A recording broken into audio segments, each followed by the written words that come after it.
नमस्कार। 12 ज्योतिर्लिंग। सिर्फ नाम सुनते ही एक अलग ही ऊर्जा महसूस होती है ना?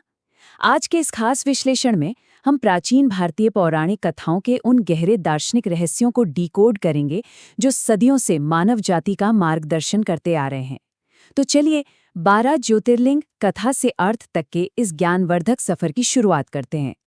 अब गहराई में उतरते हुए एक बड़ा ही बुनियादी सा सवाल मन में आता है। भारत के कोने कोने में फैले ये 12 मशहूर स्थान क्या वाकई सिर्फ प्राचीन मंदिर और वास्तुकला के बेजोड़ नमूने हैं, या फिर ये इंसानी अनुभव और मोक्ष से जुड़े कुछ बहुत ही गहरे रहस्य अपने अंदर समेटे हुए हैं? हम इसी दिलचस्प पहलू को समझने की कोशिश करेंगे। इस पूरे सफर को हमने 4 मुख्य हिस्सों में बांटा है।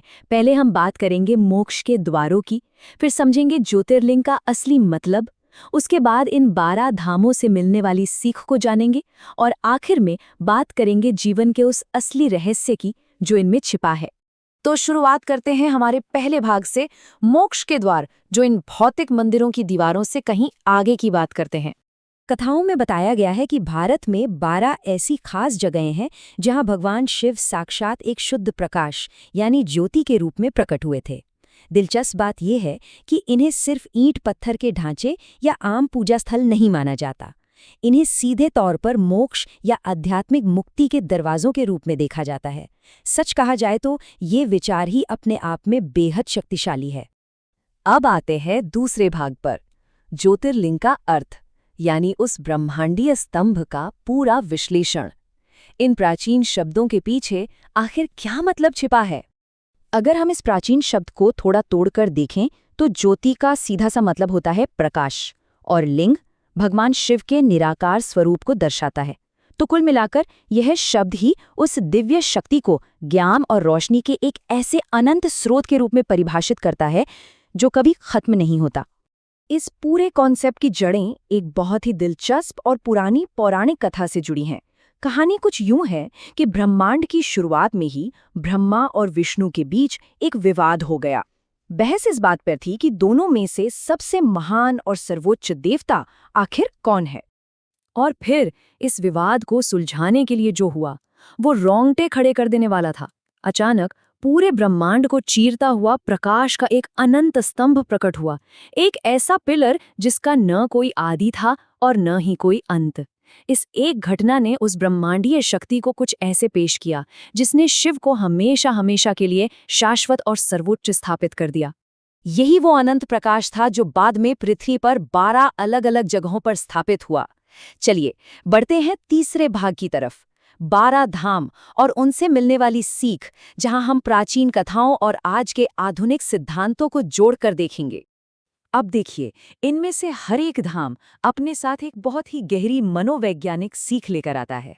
जैसे सोमनाथ में चंद्रदेव की कहानी हमें बताती है कि जीवन में चाहे जितना भी अंधेरा या बुरा वक्त हो, वो कभी स्थायी नहीं होता। मल्लिकार्जुन की कथा दिखाती है कि परिवार हर हाल में एक दूसरे का सहारा बनता है। महाकालेश्वर हमें याद दिलाता है कि सबसे बड़ा और शक्तिशाली सिर्फ समय है।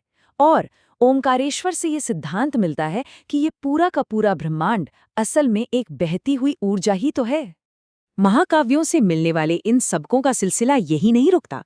केदारनाथ की कथा बिल्कुल साफ कर देती है कि कर्म हर चीज का हिसाब रखता है।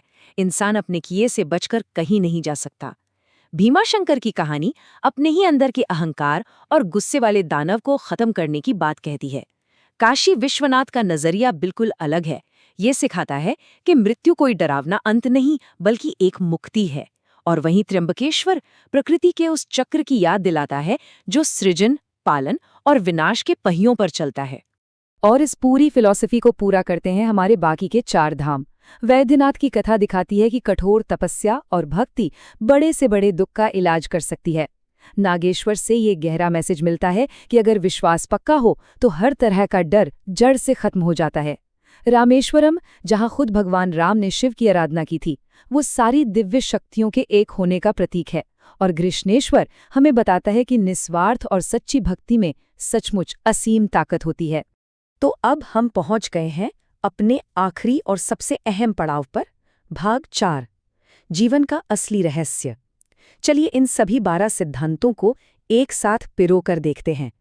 एक बहुत ही कमाल की बात कही जाती है कि ये 12 ज्योतिर्लिंग सिर्फ ईंट पत्थर के मंदिर नहीं है, ये तो जीवन जीने के 12 सिद्धांत हैं।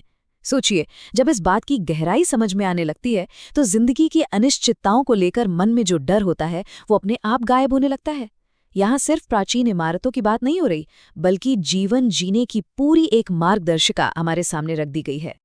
अगर हम इन पुरानी कथाओं को थोड़ा विश्लेषणात्मक नजरिए से परखें तो कुछ बहुत ही पक्के और सार्वभौमिक सिद्धांत सामने आते हैं, जैसे समय की वो ताकत जिसे कोई हरा नहीं सकता, कर्मों का वो हिसाब किताब जिससे भागा नहीं जा सकता, परिवार और एकता से मिलने वाली अपार शक्ति, अटूट विश्वास की उपचार करने की क्षमता और सबसे बड़ी चीज मोक्ष या मुक्ति का सर्वोच्च लक्ष्य।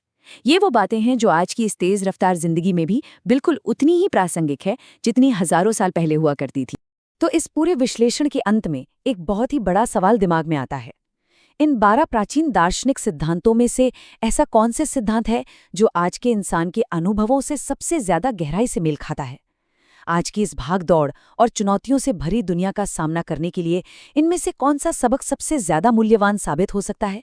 इस पर एक बार शांति से विचार जरूर होना चाहिए।